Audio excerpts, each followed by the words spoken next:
Good morning to all of you who are here. It's great pleasure for me and all of you, I believe, to welcome His Holiness the Dalai Lama. He blesses the university very often in spite of his very hectic schedules, travels, taking the great messages of love and peace to all corners of the world. But he still, whenever we request him, he comes and blesses us and shares his thoughts with us. I want to thank him for his kindness, generosity, his interest in ethics, his interest in education, his interest in universities, and his great love for our country, which he believes should be the leader in establishing secular ethics. Whenever I have an opportunity to talk to him, for me it's a very uplifting experience because it's all positivity rather than huge amount of negativity which is today invading our societies. So I welcome you, Your Holiness, for coming to us. I'm sure our young friends here and some of our senior colleagues, which includes us also, are very keen to listen to you and to learn from you and to get motivated about positivity in our lives with our interaction with you. So thank you for coming to the university.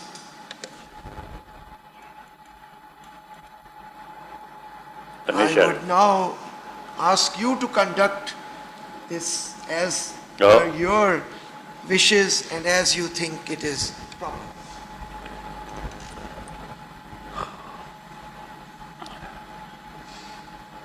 Firstly, indeed, I'm very happy and great honor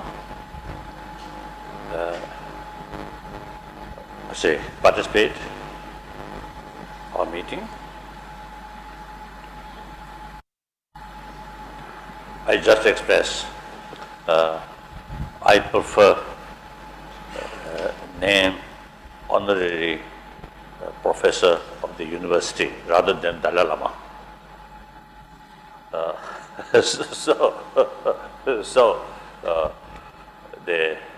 Now I'm talking to you in the name of Professor,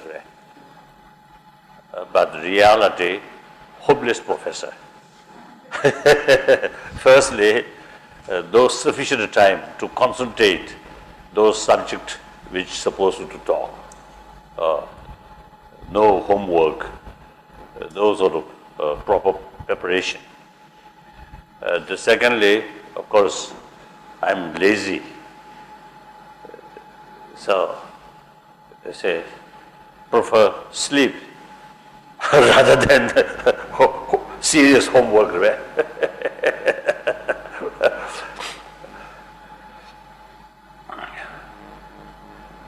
However, now coming here, meet a learned person and also young student.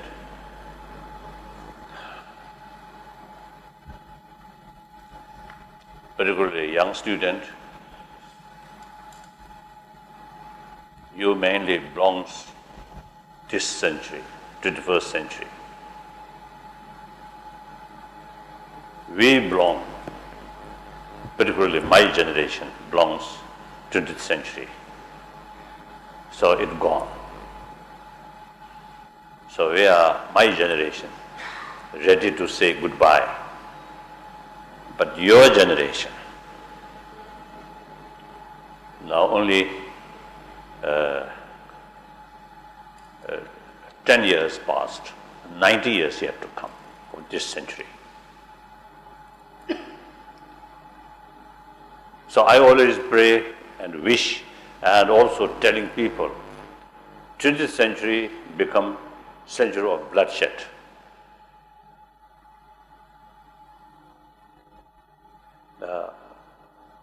Through that way, of course, to concerned people, I think some foolishly get some satisfaction, but otherwise much more suffering as a result of violence. And the problem still remains there. Then on top of that, including global warming. And I think already this is some unprecedented survey. Unprecedented sort of, or say things, flood, immense in Pakistan, in Ladakh.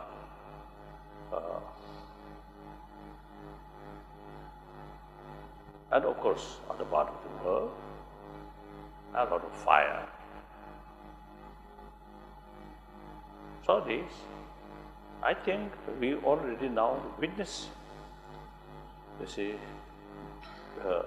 due to our carelessness and I think too much greed, too much exploitation, without paying sufficient attention for protection of the whole globe. So these are, I think, a result of our thinking in 20th century. Now you, generation who belongs to 21st century, take experience which we are now facing as a result of past negligence or mistake. Now we must build this century, more peaceful century, and peace not come through prayer, but peace must, we human beings must create peace. Logically, violence, war created by human being. So the other side, peace also we must create. So peace does not mean no longer problem. Problem will remain. So long we human beings remain, problem, disagreement always remain. Then what we should do is, whenever we face some problems, we must find solution, peaceful solution or solution through dialogue. So usually I describe this 21st century now should be century of dialogue. So you belongs now that generation. So indeed I'm very happy and great honor to interact with you. So of course the authority to arrange this sort of meeting. Thank you very much. Thank you.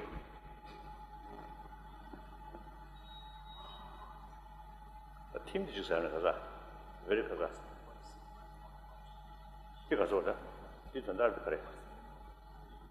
What is the meaning of life? I don't know.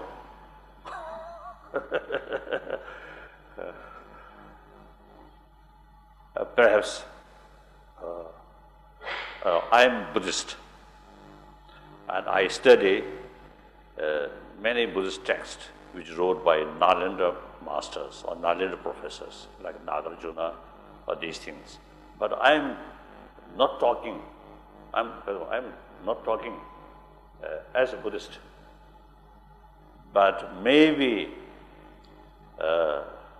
in my whole idea, my whole view, some kind of combination, the Nalanda tradition which always open mind and a little bit skeptical, then analyze, which we Buddhists call analytical meditation. It is very useful. Should not consider as a religion, but simply is it a proper way to see the reality. Open mind, skeptical, investigation, analytical, analyze. So very helpful. So part that, then part as a result of meeting with many scientists. So basically my way of thinking is very scientific way. So now I am talking to you from the viewpoint of some kind of combination, modern science and Buddhist analytical system. So then purpose of our life or our sort of existence.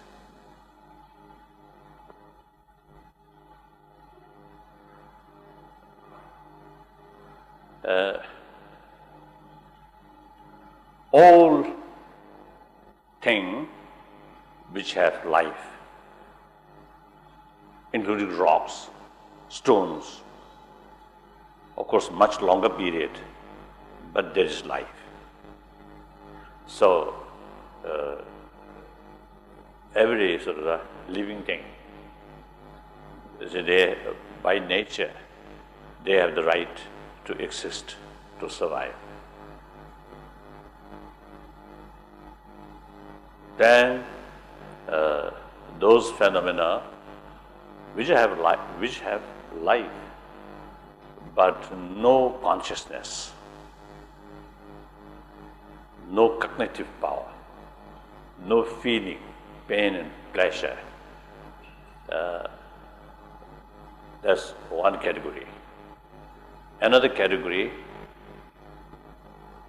living thing, who have life, but also they have the experience of pains and pleasure. One time my discussion with late Verala, Francis Verala, his sort of definition, right? Living being, anything which have ability to move from here to there, that consider sentient being. Not just a chemical matter, but there is motivation, desire, experience. So the thing, like he mentioned, the smallest living being is amoeba. Can have the ability to move. So that physical movement, not just a chemical matter, right? Chemical factor, but there is desire. There is, because of the motivation, like that. So we belong to that category. Then, furthermore, we are human beings. Not only that, mind or consciousness or feeling, but also due to this brain, is a great potential of thinking, vision. And also because of this brain, our memory is much sort of stronger than other animals' memory. So combination, memory, strong memory, and ability, thinking future, vision. One way, that is source of our success. One way, source of problem. Now, purpose of our life, naturally, for existence, and basically reproduction. These are the, I think biologically speaking, their purpose, just for survival and reproduction, and go century by century, go like that. till this whole world, whole planet remain kasota, supportive for our life. But the whole planet change, then we have to say goodbye. Whether there's next life or not, these are different matter. And also whether there's creator or not, there's a different matter. We are not talking, we are not touching these things. And also we are not touching about law of karma. But obviously, we have to accept the law of causality. That's a fact. Everything, you see, due to its own causes and conditions. You see, things are moving, things are changing. So now, I think purpose of our life, within that, I think everybody, every sentient being, I think because of the feeling of self, because of feeling of, because of experience of pains and pleasure and neutral. So by nature, want more happy life. Do not want disturbances. Smallest insect also have that desire. So their life go that way. So then I think, I usually believe the very purpose of our life is happy life. That's clear. Happy, less worry, very good for this body. Too much worry, too much anxiety, very bad for this body. So that shows happy mind, healthy mind, good for this body. Constant fear, anger, hatred, according to some scientists, actually eating our immune system. So this very body meant for happy life. So usually I believe that the very purpose of our life is happy life, happiness, joyfulness, satisfaction. So I think since sort of species of mammal we call human being, since this size of brain eventually develop, I think this desire, happy life, and accordingly moving.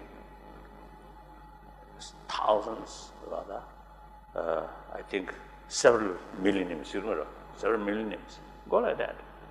So with that desire, concept of religion also come. Because in our life, sometimes we are facing some problems which we cannot control beyond our capacities. Then, in order to keep hope, faith, come. Or there are something which is more powerful than us. So pray and put hope. So that faith develop. Very reason we want happiness. When we facing desperate situation, you see, our intelligence create or find something to believe. Go like that way. And then modern technology, science, also like that. We want a happy life. We do not want these sufferings. So we seek to reality, and science develop. And technology comes. So here I want to tell you, I think perhaps around 3,000 years, you see, we develop faith, religion. So we pray, our hope much based on hope. Our hope, so based on what's the some mysterious things. Sometimes I jokingly telling my Indian friend, you see, in order to get more money, pray to Ganesh. And me too. Whenever I saw a Ganesh statue, I always touch Ganesh's stomach, big stomach. So suppose give some money.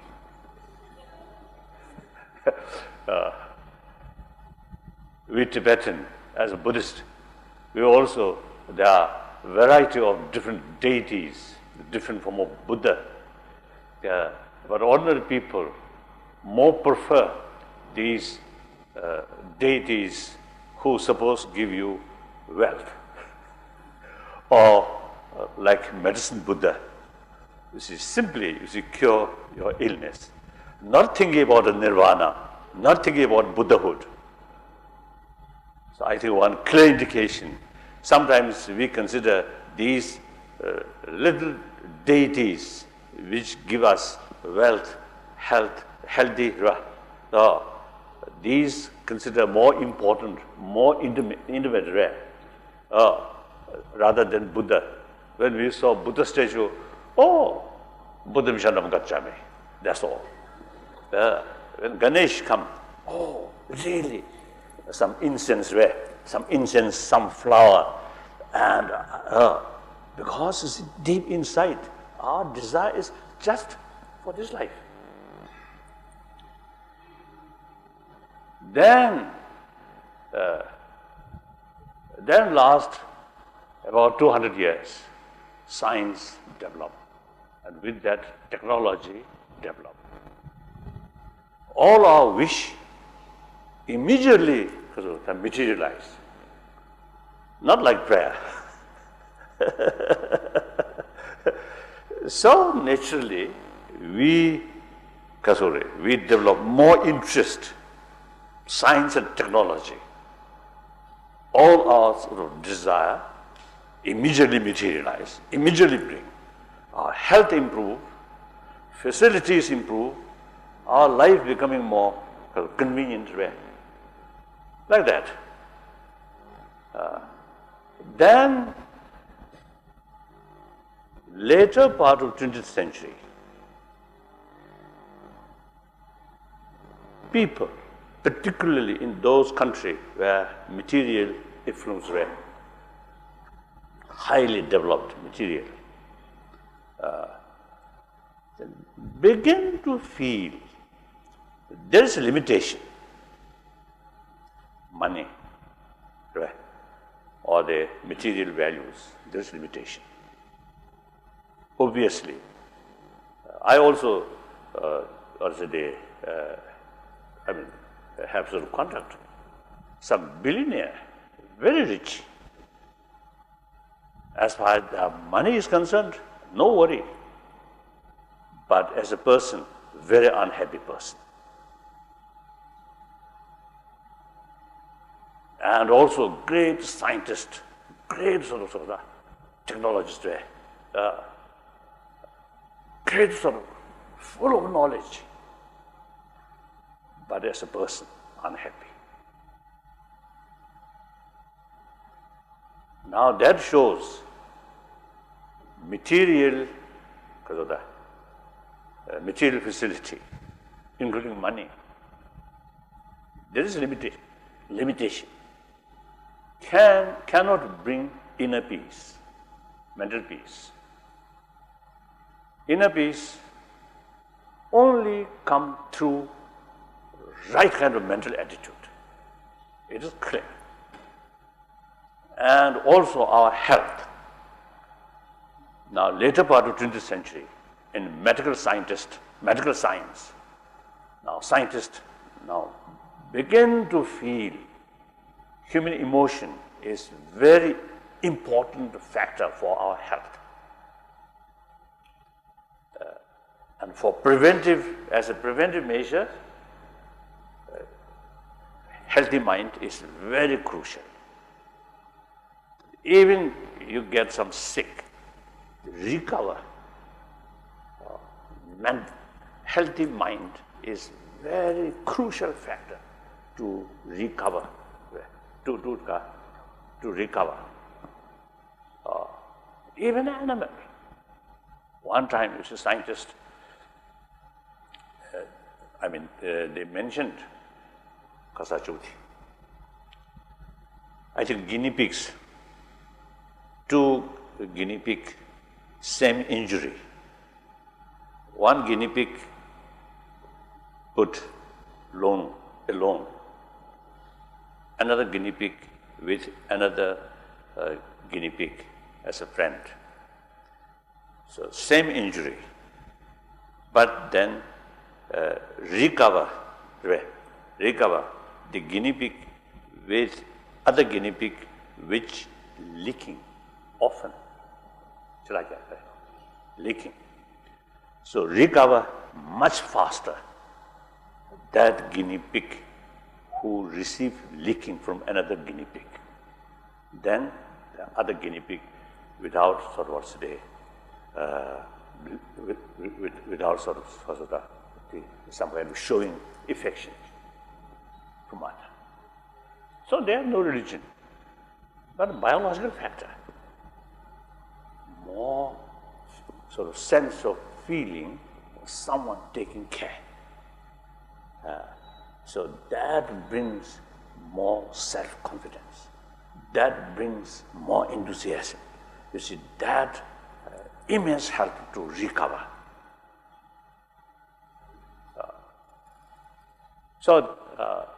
Of course, I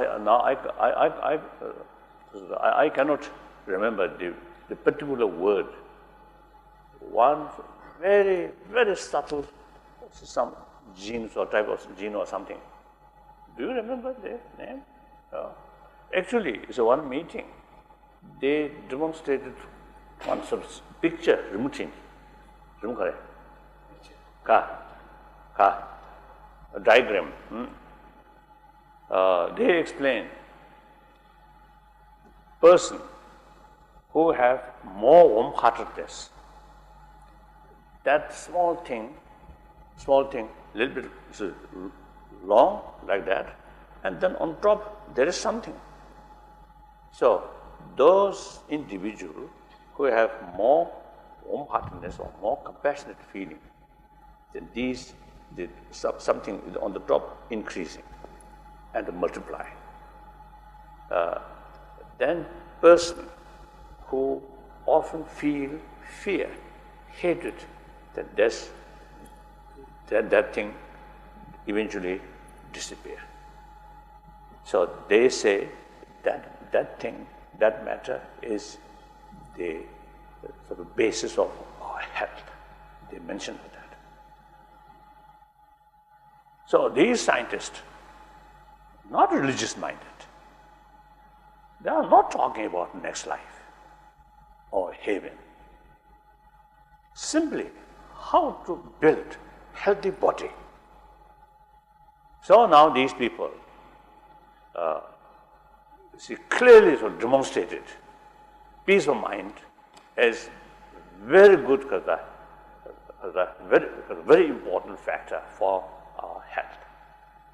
So everybody is taking care about our health. So it is not sufficient just to build one just in hospitals, these things. Of course, very good. But more important, right from the beginning, if there is certain things which can prevent illness, it's worthwhile to do. Then obviously, our own experience, everybody born from our mother, everybody have the experience sucking mother's milk. My father, I was told, just only one son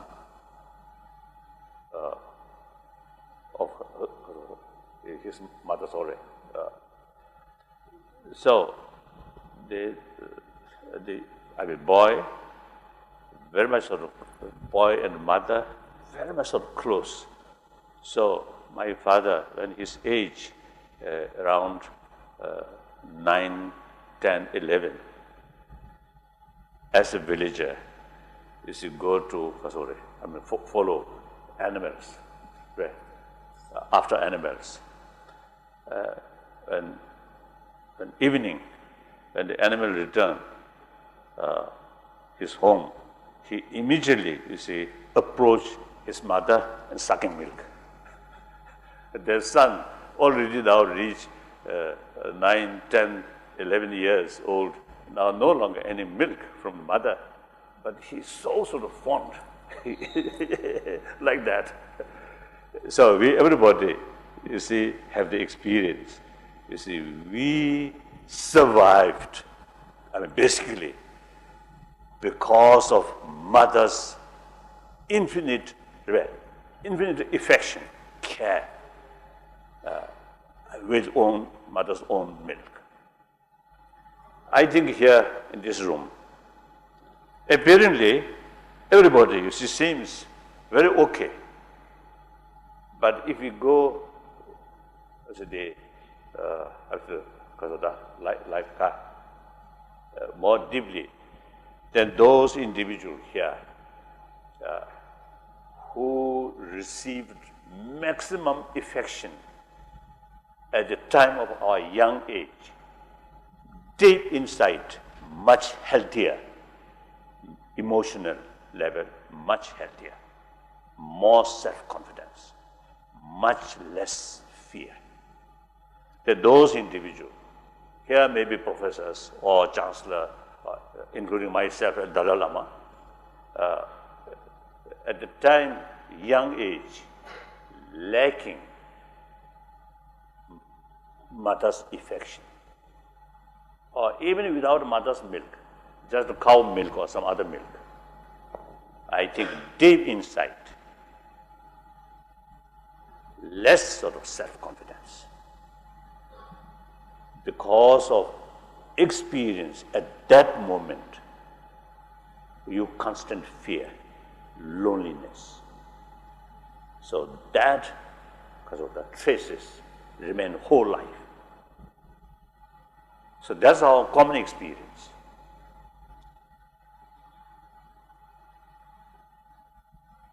Then obviously, I think every student, I think if you watch those students who always smile, always playful, and remain truthful, honest, these students much happier, no matter what their social background or wealthier family or not. Then those students who may be very rich, clothes and everything, this is sort of something very attractive, but less smile, always too much cautious, with suspicion. Such student, long run, I think much less sort of happy mood, right? And then family. Those family who often, suspicion between husband and wife or parent and children, no trust, no openness, always too much cautious, superficial, no peace in that family, no human warmth, where full trust, respect each other, full of loving kindness, much happier. So these are facts. Whether we believe in religion or not,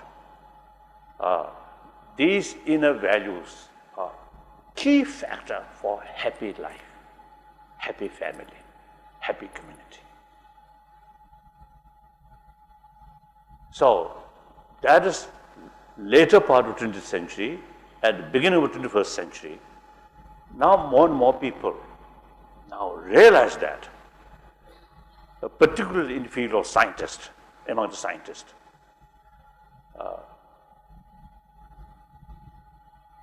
And in, I think, the 70s and the 80s, among the businessmen,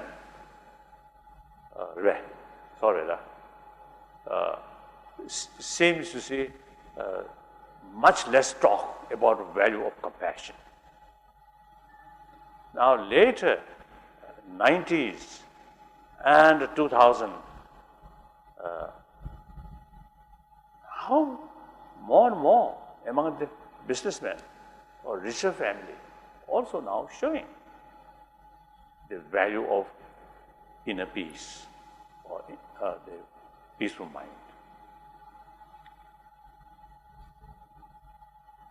Now question is how to develop,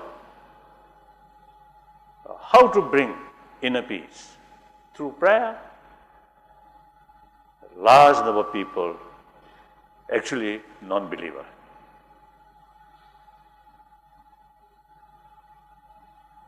And also, I think in some extent, I also can say, only through prayer will not bring inner peace. Temporary maybe. So as I mentioned earlier, last 2,000-3,000 years, everybody is pray very seriously.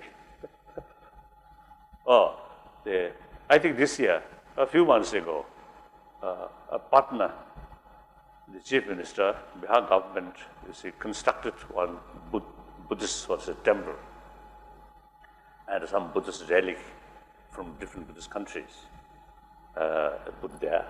So one one function. The then chief minister expressed, due to Buddha's blessing, his state, Bihar state, will flourish. Then my turn, talk. Of course, I know chief minister. So I express, if due to Buddha's blessing, Bihar state flourishing, then Bihar state must flourish much earlier, because the Buddha's blessing always there. But then I told, Buddha's blessing very powerful, but depend on chief minister's hand. So previous chief minister, I think Buddha's blessing must be there, but failed to bring because of the adequate development. The only new administration come, these development come. So looks, you see, the active human being, till active human being come, the higher being's blessing remain dormant. So everything depends on we human being, ourselves.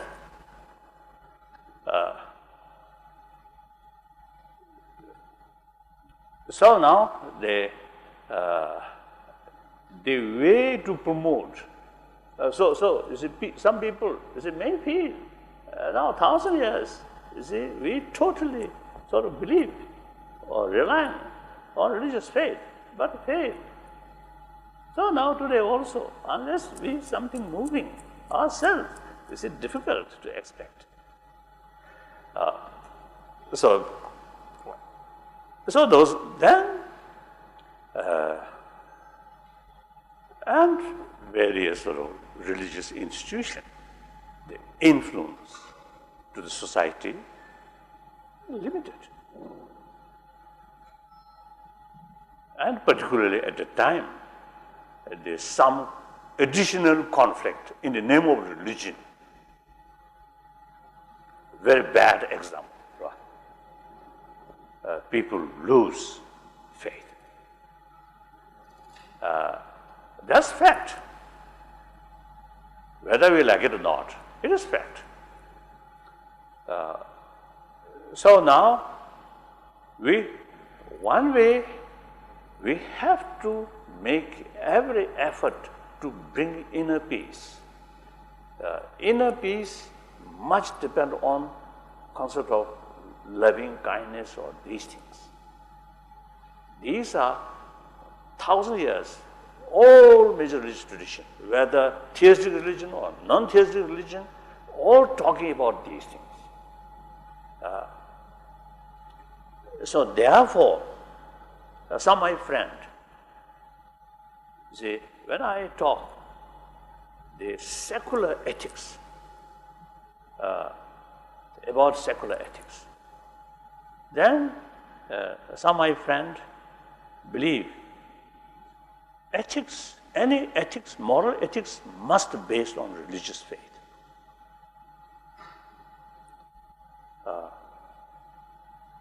If that's the case, then difficult. Unless you accept religion, there is no way to increase or promote ethics. No. There must be. Now here, I think the way promoting these moral ethics or loving kindness, these things, it seems to me 3 ways. Number one, theistic religion, concept of God, creator. One way promoting these values. Like Christianity or Islam, Judaism, and some Hinduism, also they ultimately accept the creator. So you see, so single-pointed faith towards creator. You yourself totally submitted, dedicated to creator, that actually reduce self-esteem, self-centered egoism, egoistic attitude. Whereas Buddhism emphasizes selflessness idea, that reduce self-centered egoistic attitude. But different method, but more or less I think same same purpose, like that.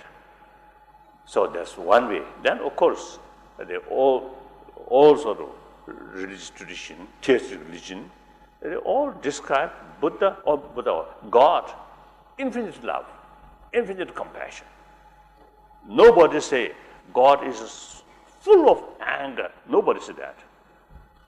Always say God is infinite love, or sort of say like that. So that means any person who sincerely believes God, and he or she must follow the God's way. That's practice of love, compassion, forgiveness, these things. And then second way, no idea of creator, but law of causality, such as Buddhism, Jainism, no creator. As far as Buddhism is concerned, for the very basis or very purpose of the Four Noble Truths shows no absolute creator, but due to law of causality. Suffering and cause of suffering, permanent happiness and source of path of that. So that very idea of Four Noble Truths based on law of causality. So that also one way to promote the inner values. Quite simple. If you harm other, you will suffer. If you help other, if you bring happiness on other, you get benefit. There's a law of causality, karma, law of karma. So that's one way, promotion of inner values. Now non-believers, there are plenty of non-believers. I think this country, comparatively, I think still people are more religious-minded, isn't it? But there are a lot of people who pray God, but at the same time, a lot of corruptions, a lot of injustice things doing. So these people, essentially, not very faithful. If they really faith towards God or Shivaji or Brahma, then your daily conduct must be honest, compassionate. But these cases, their faith, their practice only in the temple or only in the front of the Ganesha or front of Shiva Lingam, not outside. So the religious concept failed to bring your daily life. So essentially these people also, among Tibetans also, you see, Buddham Shanam Gacchami, I mean the Buddhists also and Tibetan also, you see, Buddham Shanam Gacchami, Dhammam Shanam Gacchami, Sangha Gacchami, in real life, doing all sorts of things. So essentially these people, I feel, belongs third category, not serious about religion, or some cases non-believer, essentially. So now we must develop third way to promote human values or moral ethics to these people. So that's obviously secular ethics.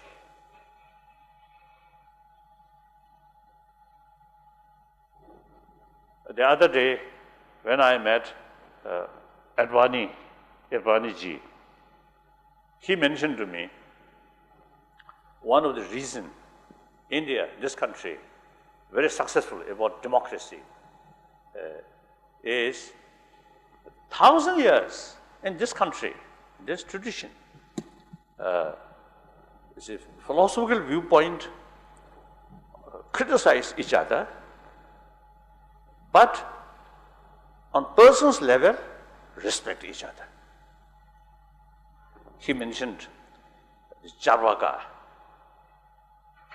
actually denying existence of I think existence of Dharma, existence of God, existence of next life, nothing. Last, I think, almost, I think, more than 2,000 years, 3,000 years, already there. So he mentioned Charvaka, there's something like nihilist. So rest of school of thought criticize about that view, but refer these people, rishi, so sage, sage. So that means respect these people. A philosophical viewpoint, criticize, argue. As a person who holding that view, respect. So, ancient time, these are non-believer, Charvaka. So, in India, the tradition, respect non-believer. So, in modern time, non-believer, we must respect.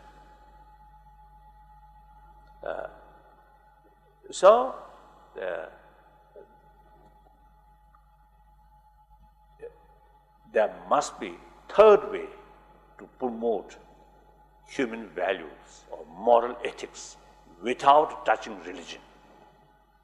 Just using our common sense, common experience, and latest scientific finding. Now here, before come here, I just express. Now I noticed in America and also in Canada and also Japan, but in many places, when we seriously discuss about the social problem, and particularly among the younger generation, like Japan, now materially highly developed, their living standard very high.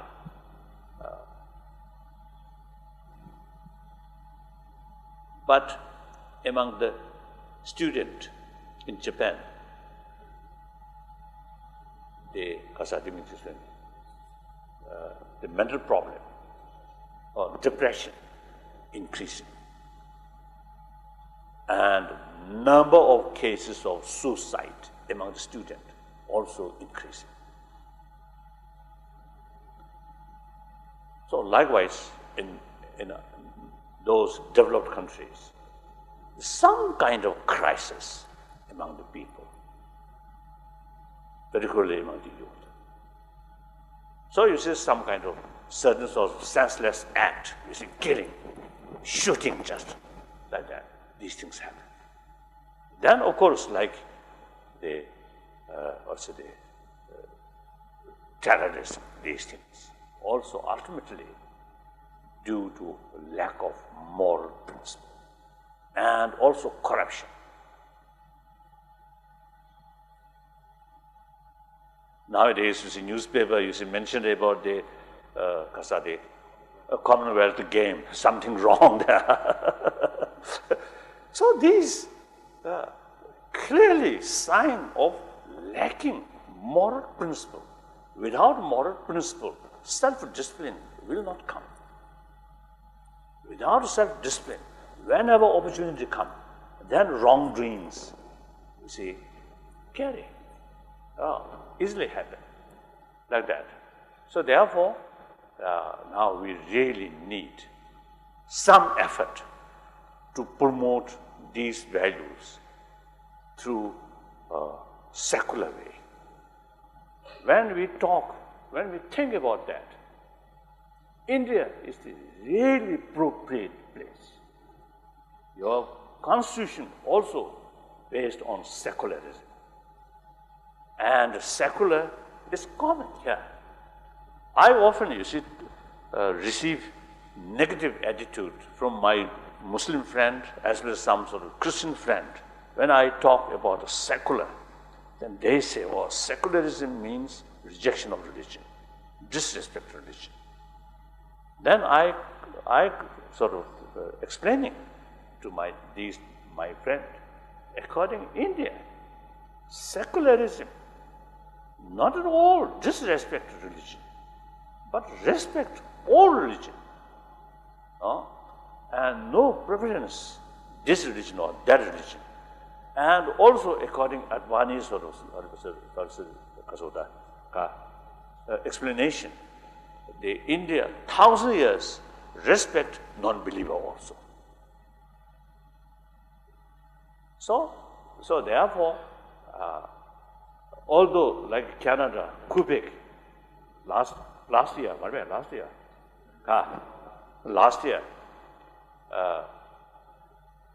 many universities in Quebec province is come together because of Montreal, you see, some kind of teachers training for mainly how to promote compassion, these things, without touching religion. Previously, in that province, you see, they very much emphasis about Catholicism, about Christian. But then, you see, now you see some change. In school, not necessarily teach religion, but they try to find the secular way. So there, I also, you see, participated in that meeting, and then also, you see, a number of occasions, our meeting, some educationists, some professors, some chancellors from New York area and from Wisconsin area and different place, you see, they number of occasions, you see, discuss about, you see, what's lacking in modern education system, how to introduce moral ethics in education sort of system. So people sometimes, you see, feel it's difficult. The moral ethics must be based on religion. Then the education, the state separate religion and state. So many schools quite strict because of that, without involved religion. So that problem, you see, happen. So therefore, you see, the secular way to promote these values is something now very fit. So that Now some scientists and also some educationists actually, you see, carrying some program, research, and some work, how to introduce in modern school curriculum these moral ethics from kindergarten up to university level.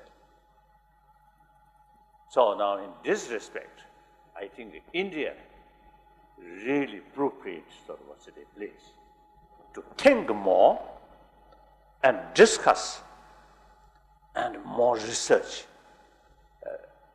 And then eventually, I think one or two schools, let them carry these new sort of what's a additional lesson about some form of meditation or training of mind. And then, after 5 years, 10 years, if you look, oh, some result there, then you can extend, expand. Some my scientist friend, you see, they carry some sort of project, small scale, as an experiment. This is people, student or people, you see, carry some 2-3 weeks sort of what's the training of mind, including mindfulness, like that. Before they start these sort of experiment, check blood pressure, the amount of stress, all these things. Then after 2-3 weeks, again you see test. They found significant change. Blood pressure reduced, stress also much reduced, the person becoming much more calm, like that. So such things, you see, we can implement, we can carry as an experiment. Not necessary to rush, right? Some small sort of project and carry some experiment. Then if something really worthwhile, then we can carry a more larger scale, like that. So that I want to share with you. And then some discussions. I really want to more serious discussion. And if you have some sort of critical commentary, comments, critical, most welcome. If I defeat by your sort of what's the reason, I will accept. That's a Nalanda tradition, isn't it? Lot of argument with respect. And this is very wonderful, wonderful. So that's all. Thank you.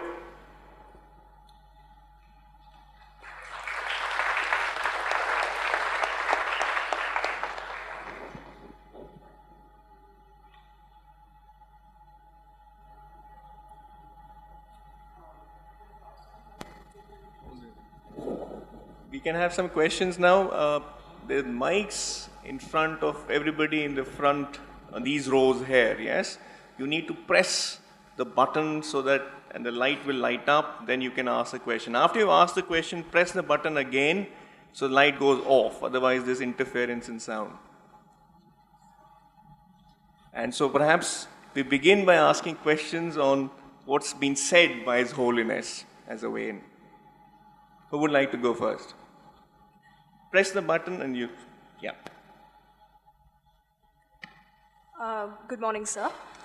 Sir, I had a question. Sir, since we were talking of the secular form of ethics, ethics can only be introduced in schools and can be given in a concrete form if there is no ambiguity in ethics. No. Ethics can be introduced in schools and colleges if there is no ambiguity, if it should be crystal clear that, this is what ethics is all about. So, sir, I am a student of science. I want a definition. How would you define good and evil? When I do something, how am I supposed to know that I am doing good And when I'm doing something, how am I supposed to know it is bad according to a concrete definition that is there? Oh. Broadly speaking, any verbal act, physical act which brings harm other, it is non-ethics.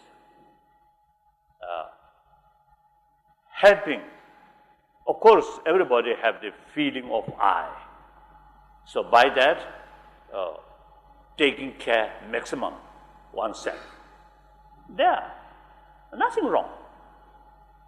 But problem is, due to short-sighted and too much greed or too much negative emotion, then in order to bring some benefit to oneself for temporarily, don't care about long-term harm to oneself and doing something wrong.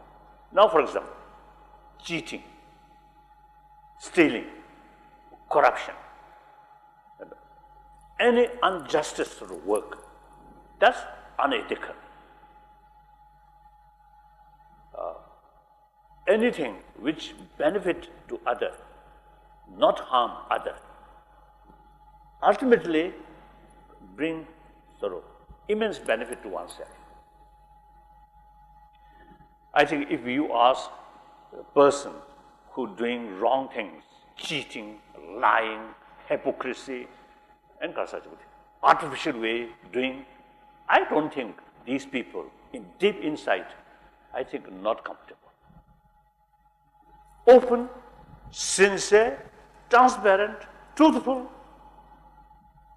Those persons, deep insight, more self-confidence, more inner strength. As a result, much happier. So for one's own sort of benefit, the certain act really bring inner strength. That's moral ethics, broadly speaking. I think biological factor, animal. I notice some of my pets, cats, and dogs. Nowadays, only one cat.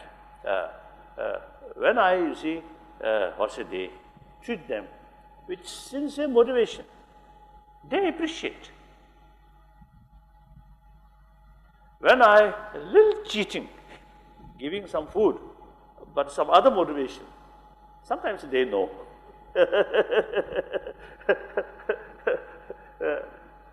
So these are the moral thing. Even animal have some extent the ability of judging like that. So one thing I often half joke telling one occasion in Oxford, in front of great professors, old professors, I asked one question. And mammals, what size of brain have the ability to show appreciation? Reason, mosquito, when my mood okay, and also provided no danger of malaria, then I give some blood to some mosquito. But they enjoy sucking my blood. No sign of appreciation. So I asked the other animal like cat, dogs, if you sincerely bad or sincerely give something, they appreciate, isn't it?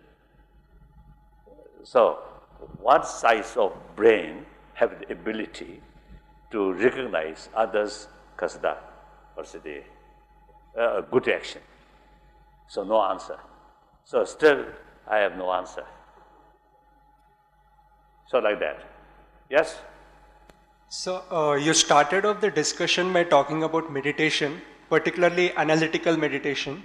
But the popular idea of meditation is you should drop your consciousness, drop your thought, you should not think about anything. But you spoke about analytical meditation. So can you please explain how this fits in?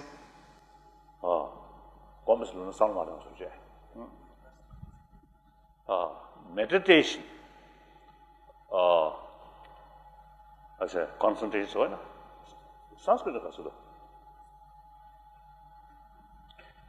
I think meditation may be, I think in the English word, meditation may be refer both vipassana and samadhi. So vipassana, analytical meditation. Samadhi, single-pointed meditation, not investigate. Of course, many other sort of form of meditation. In Hinduism and also Buddhism, there are a variety of different meditation. So usually you see people,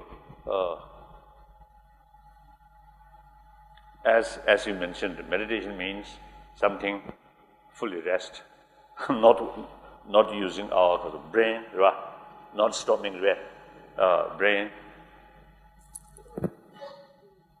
So one little story.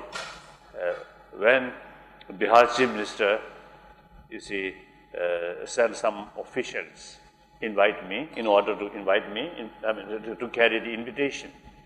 Then they mentioned their sort of plan, construction.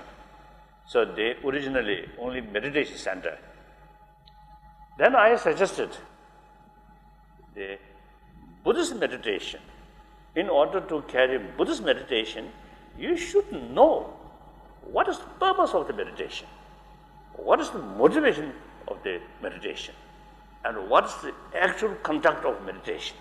Without knowing this, then just build one building for meditation center, and I jokingly told them, oh, then maybe some people from Bombay, from Bangalore, whose life very busy, and then come to Patna and spend, you see, a few days just rest in the form of meditation. Exactly as you mentioned, thoughtlessness, and remain like robot. What use? So therefore, beside the meditation room or meditation block, you must have classroom and with books about Buddhism.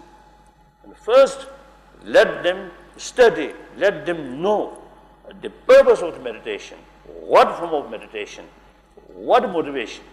Then spend some time in the meditation room. Then that's appropriate. I just jokingly telling them, fortunately they listen my suggestion. So eventually, when I visited there, they already 2 blocks, meditation block and study block, like that. So it is wrong. People get impression. Meditation, simply close your eye and then a bit like that, just to relax. That's not kasuda, not sort of serious sort of meditation, no. According to my own little experience, the analytical meditation really brings clear idea, and that brings new conviction, new awareness, new insight, right? That really impact our destructive emotion. Just short moment, close eye, even in front of Buddha, just close eye and pray. Not much effect on your destructive emotion. So, as far as Buddhism is concerned, the very purpose of Buddhism is to transform our emotion, destructive emotion, reduce, eventually eliminate. For that, only thing is increase positive emotion. Like you see in the room, too much heat, then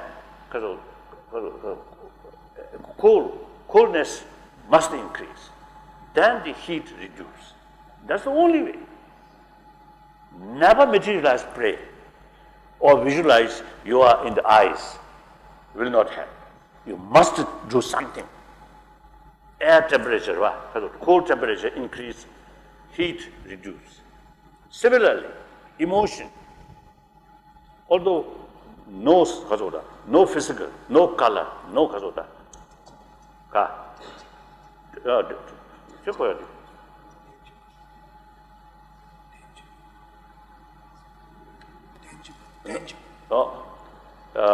You can't find, you can touch. So, not like physical contradiction. Mental level, emotional level, contradiction is zindangyawa.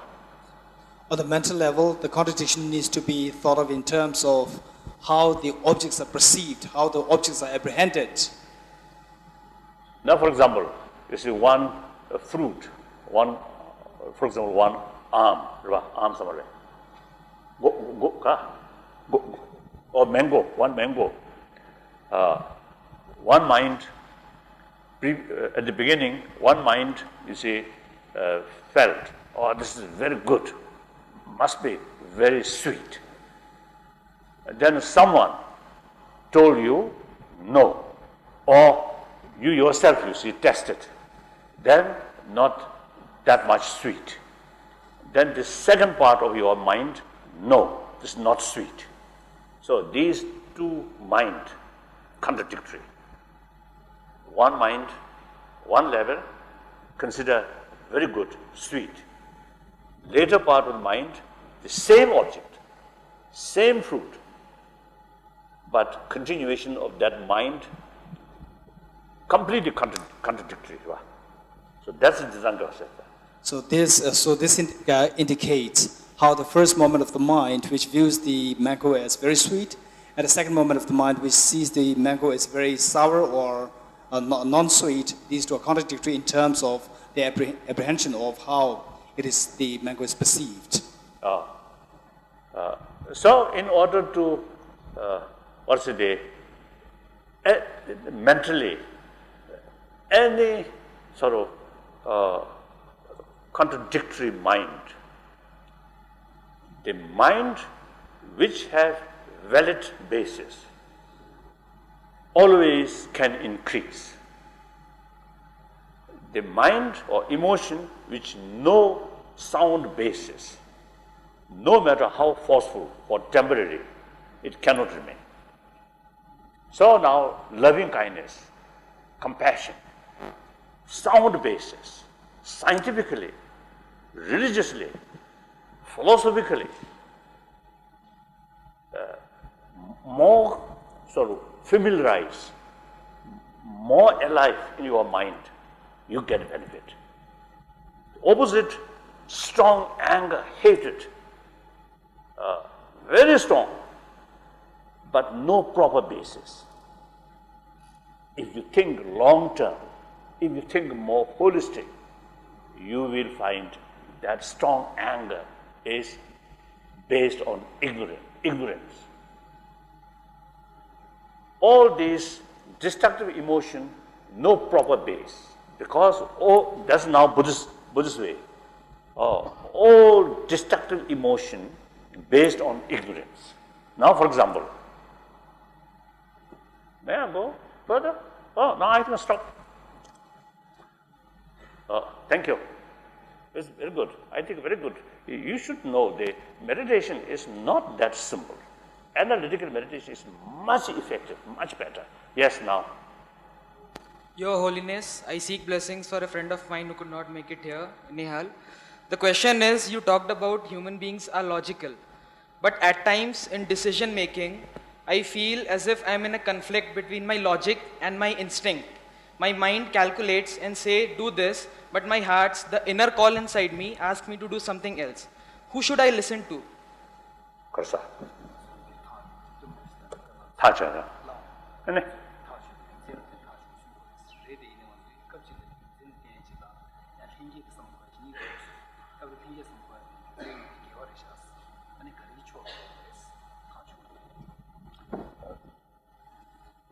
So, yes, there are sort of human actions without a reason. Just you should touch here and put here, like that. and physically feel thirst. I want to. This without analytical meditation. If you analyze analytical meditation, put here, silly.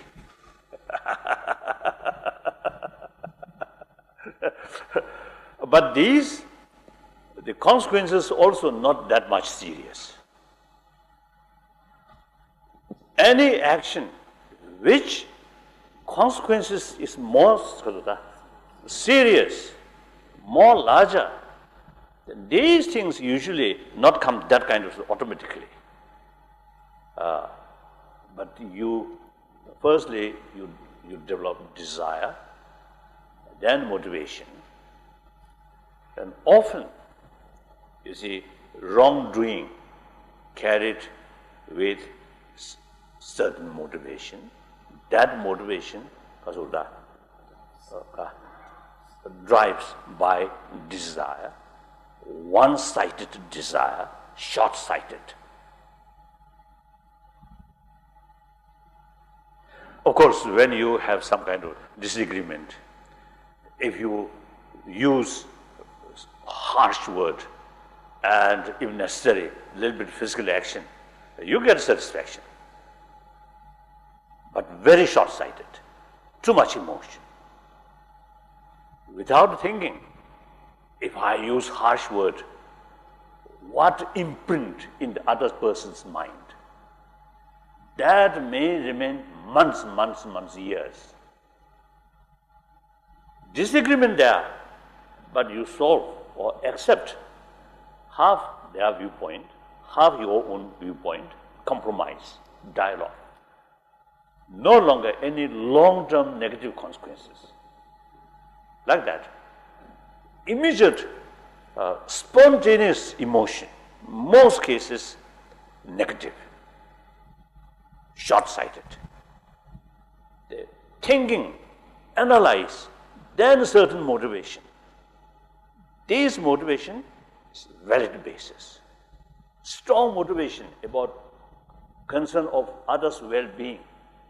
Strong sort of compassionate feeling through training.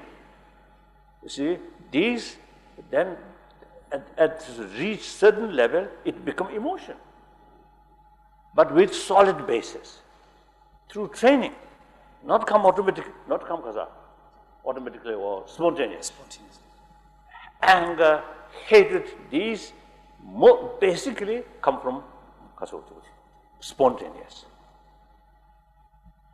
So here, I think according ancient Indian sort of literature, they detailed explanation about chit or mind. Then within mind, there are different level of mind. And Buddhism also a lot of information. So that's why, as far as inner science is concerned, Western scientists, Western science, modern science, very limited, their knowledge.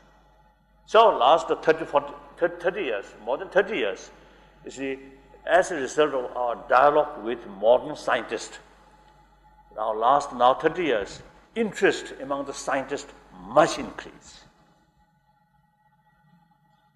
And we also find extremely useful to learn from modern scientific sort of perspective about the particles. Although the Hindu tradition also mentioned about atoms and particles, and Buddhist as well. But further sort of explanation, deeper understanding, deeper analyze the modern, like such as quantum physics.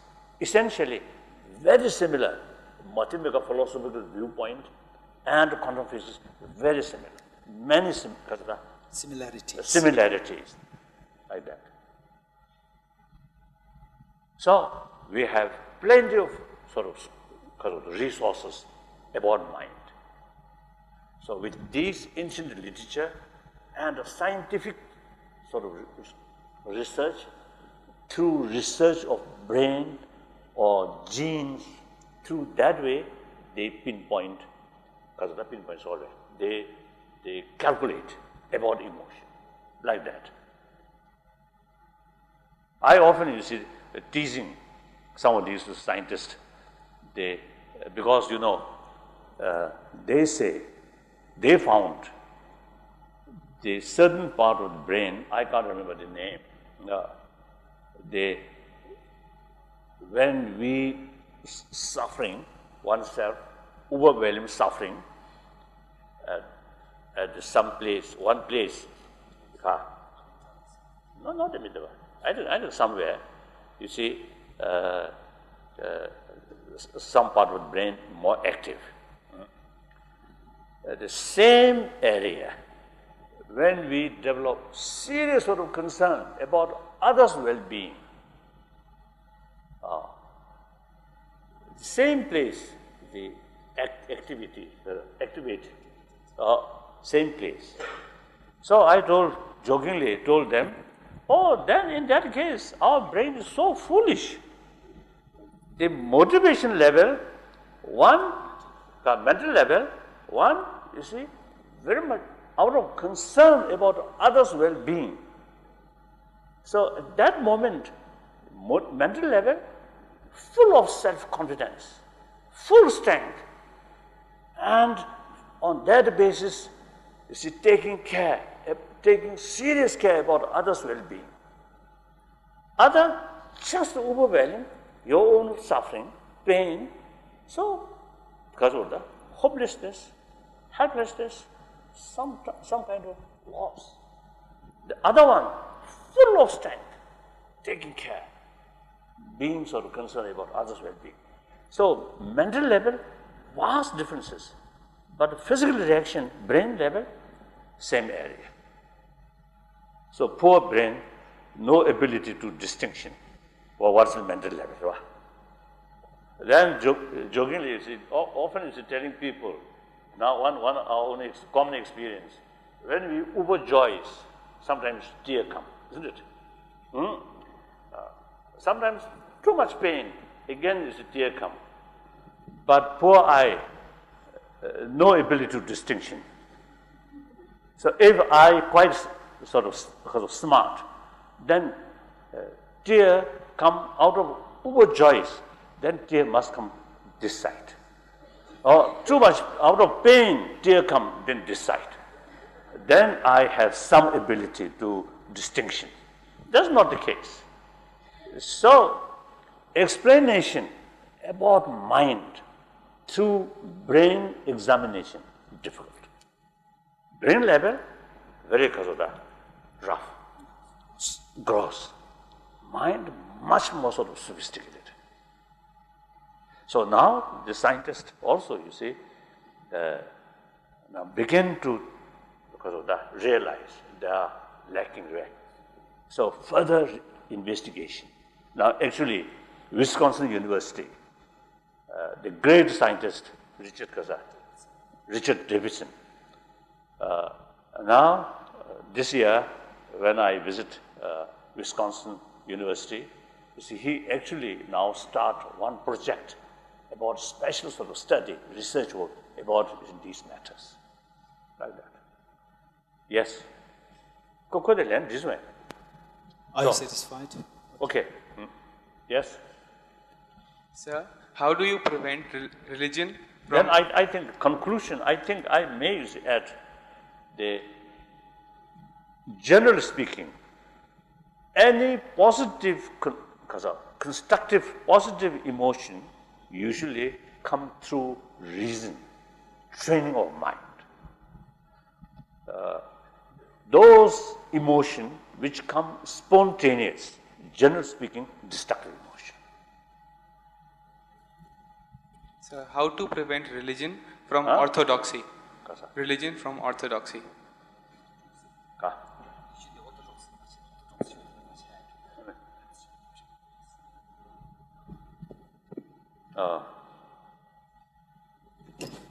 I think as far as my own religion is concerned, that's of course Buddhism in general, particularly Nalanda tradition. I think you may know those top masters of Nalanda. they never accept Buddha's own word. They accept only after the investigation, analyze what's the meaning of Buddha's particular word. So therefore, it is on this basis that even the teachings of the Buddha, they are divided into two categories. One which is interpretable, and the other which is definitive, which can be accepted on a face value, on the other which needs to be interpreted. So therefore, as far as the follower of non-linear tradition is concerned, no problem. But then, of course, different, like even within Buddhism, you see some tradition, of course, totally relying on Buddha's word or tradition. Just let them carry their own way.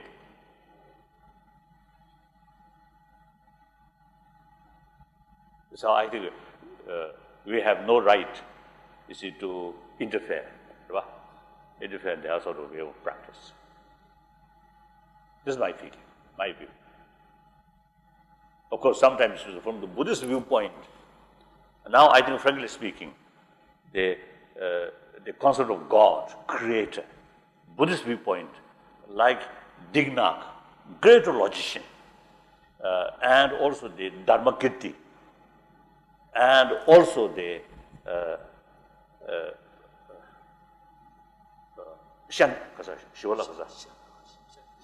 Shantadeva. You see, in their writing, they made clear contradictions about that concept. So I know that, but I always respect the concept of creator because it benefits to millions of people. So really worthwhile to respect. So like that, you see, some cases, some traditions, this 1,000-year-old tradition, some cases may not be a little bit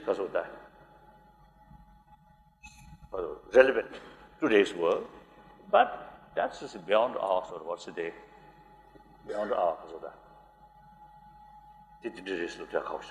So we cannot really judge. Yes.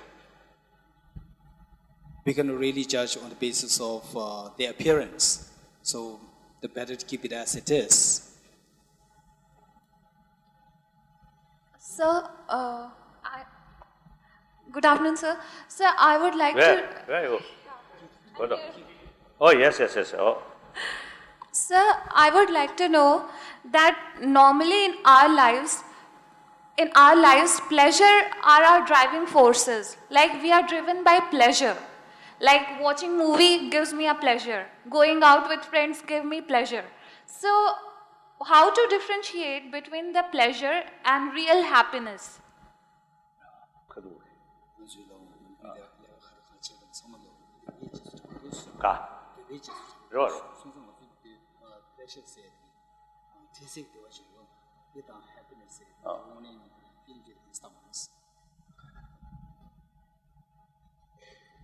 I feel happiness,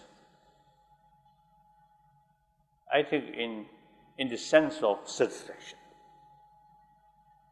not just pleasure. Sometimes painful experience gives you deep satisfaction.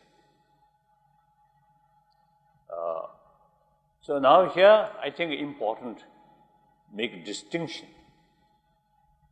Pleasure or certain satisfaction out of sensorial level, seeing something nice or sports.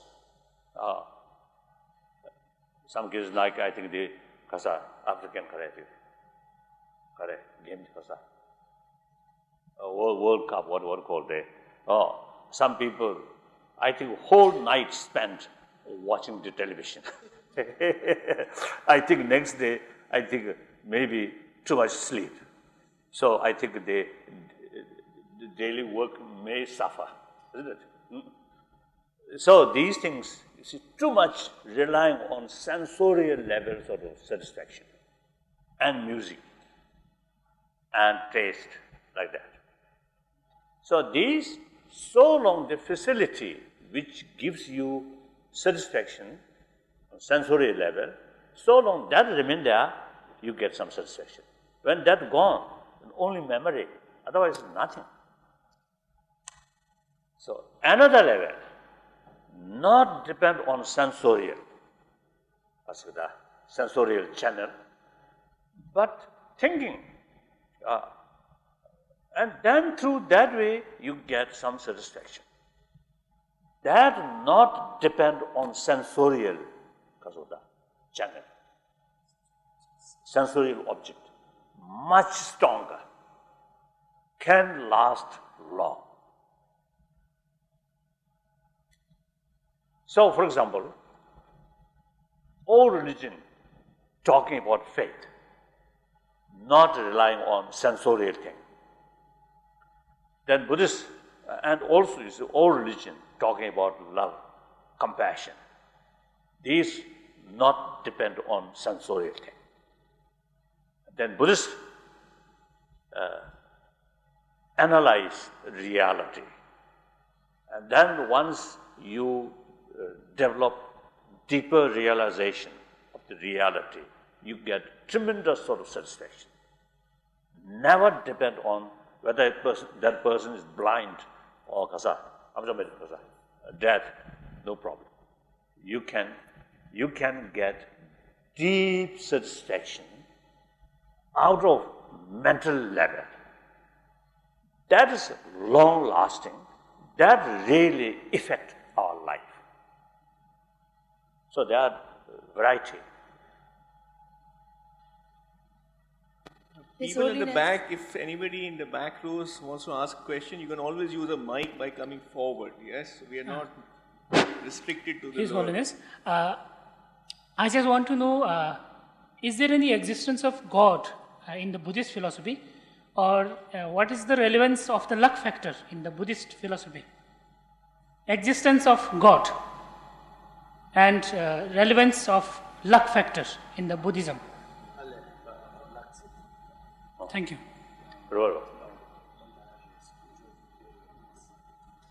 Luck. Now, as I mentioned earlier, theistic religion, non-theistic religion. According non-theistic, lucky or unlucky related with law of causality. And within the law of causality, the law of karma also involved. The result level, any sort of result, mental level, pains and pleasure, in that causes action must involve, previous action must involve. The action means karma, karma means action. Then other thing, like climate change, there may be some karmic link, but generally just nature because of process of law of causality.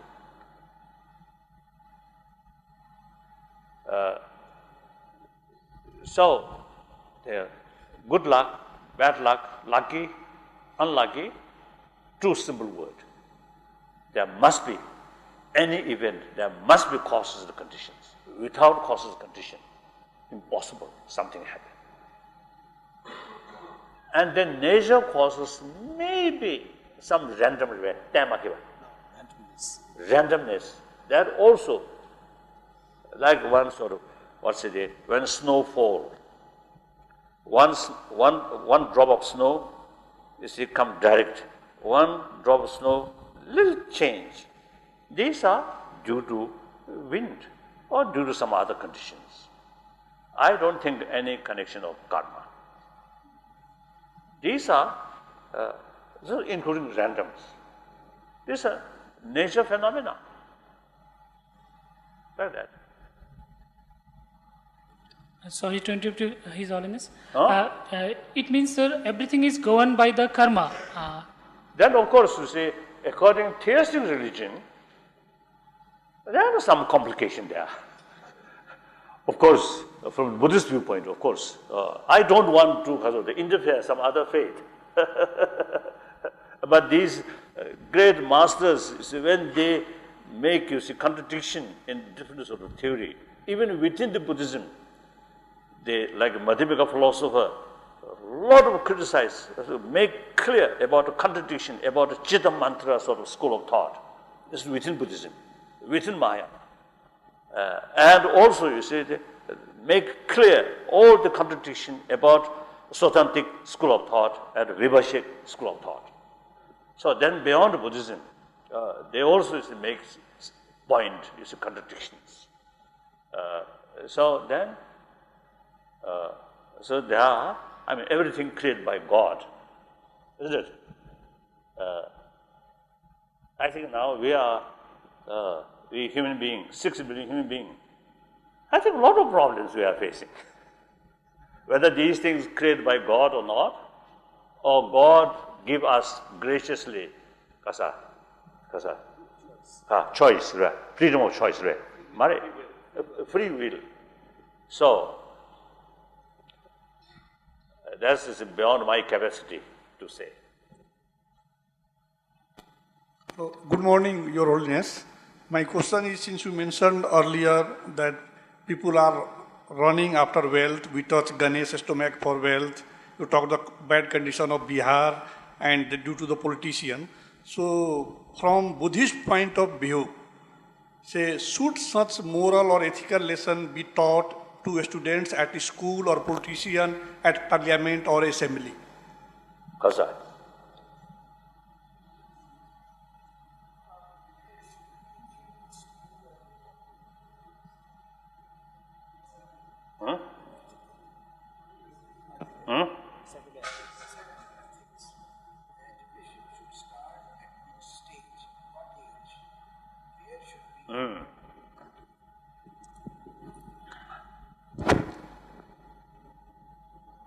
At very early age, I think basic human, the values, which is the basis of secular ethics. You see, these, I think, very young age, I think very fresh. Look, you see, children, very young age, you see, they may quarrel, but they do not keep hatred feeling or negative feeling. A short moment, like my own brother, elder brother, when we were, say, 5 years, 6 years old, we quite often quarrel. And at that time, you see, my weapon is my nail, like that.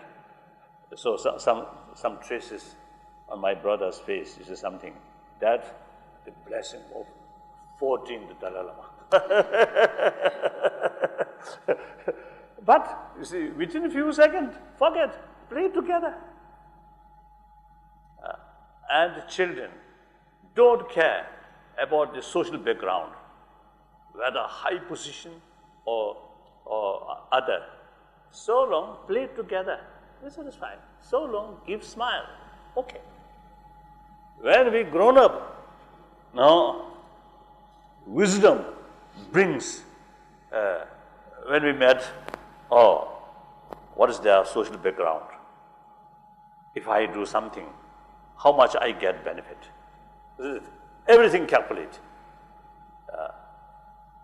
Then foolishly, sadly, we don't care about warm-heartedness.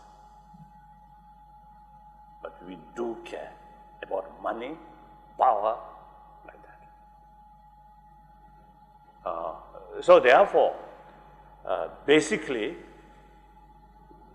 when our basic human values still alive, I think not much sort of urgent, then that gradually, that beginning decline then we need educate them. These basic values are very important for your daily life and for your whole life till your death. These basic human values are very necessary because our body, you see, come from that way. Therefore, in deep our blood, the sort of, the sense of appreciation of others, love and compassion, and the sense of concern by others. So, anyone who have ability to appreciate others' compassion, that person or that sentient being also have the capacity to show other affection, like mother, child. Just after born, child, no idea about the mother, but simply biological factor, totally relying. And so long mothers doesn't carry, child feel very happy, separate, unhappy. These are biological factors. So, mother's side provide maximum affection, response from the child without any sort of logic, simply is a return. That's the way. So therefore, anyway, I think I may say our mind about corrupt, about start corrupt, become corrupt. Then we need effort to keep these basic values. So in any way, as I can mention this before, from kindergarten up to university level, I think some part of their lesson, I think, must include about the how to be well-being. His Holiness. You think His Holiness. His Holiness. You think this is the last question. Will Your Holiness, whom would you like? His Holiness. Yes. Why a pure love, like love with mother, creates an emotional baggage after a time, and how to get emotional independent? I mean. Prasad. Tomorrow.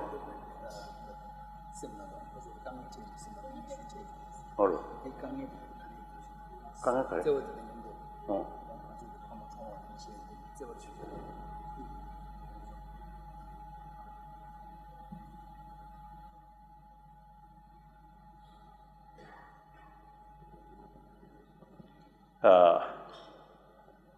As I mentioned earlier, in emotion, two types. One emotion, spontaneous. One emotion, through reasoning. Then loving kindness. One category of love, actually attachment.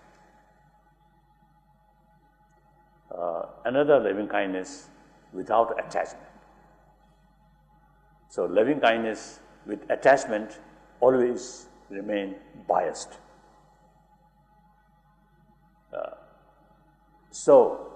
The loving kindness without attachment is unbiased. That comes only through training, only through reason. So the more biased, attachment nature of love, always, you see, they bring kasota, chisabda. Even you see hatred, love, attachment, and easily bring hatred, anger. Like wife and husband, too much attachment, even slightest sort of cause, develop suspicion, hatred. Genuine loving kindness, respect, with respect, much stable. So I think it is true, my own parent, of course my father passed away, then I too young, not much feeling, experience. Then my mother passed away. Not much worry. And particularly my tutor, when he passed away, I really felt very sad. At that time, I have the feeling, till he alive, I can lean where? A solid rock. When he passed away, that no longer there. But then think to myself, now what best thing is, I have to carry the wishes of, the tutor, and like mother, also like that. If I remain too much worry, full of worry, that if that late person still some way to know, then more worry. In spite of that tragedy, you remain fresh, full of enthusiasm, then carry the late person's sort of wish, carry. Then that person, if there is way to know, much happier. So that's the proper way. And then also, the 8th century, I think 8th century, one Indian master, the Shantadeva, you see, he mentioned, when you suffer, some sort of suffering happen, then analyze about that nature. If there is way to overcome that suffering through your effort, then no need to worry. Make effort with full confidence. If there is no way to overcome that, then better to accept. Too much worry is additional problem, additional suffering. So no use too much too much worry, like that. So I think use our intelligence when we face some problem. And our attitude should be realistic attitude, as Shantadeva says. If something we can do it, we can do to reduce or to overcome, then don't worry, make effort. There's the saying, 9 times failure, 9 times effort. And then, if there is no way to overcome, then don't worry too much. Fact is fact. So, I think realistic attitude, with help of reasoning, intelligence, emotion, with help of intelligence, then emotion also becoming more realistic. So that much benefit, much benefit, like that. Thank so you. one last question. No. We have His Holiness one last question. 2 full days. We'll all be back. This is an afternoon session, and a morning session tomorrow again. Yes, he's kindly consented to be here with us for a couple of days, which is quite unprecedented. So we thank him. I would like Vice Chancellor to say a few words, and then His Holiness will leave for a little rest and lunch. And all of you, please remain here in the room while he leaves. Without lunch.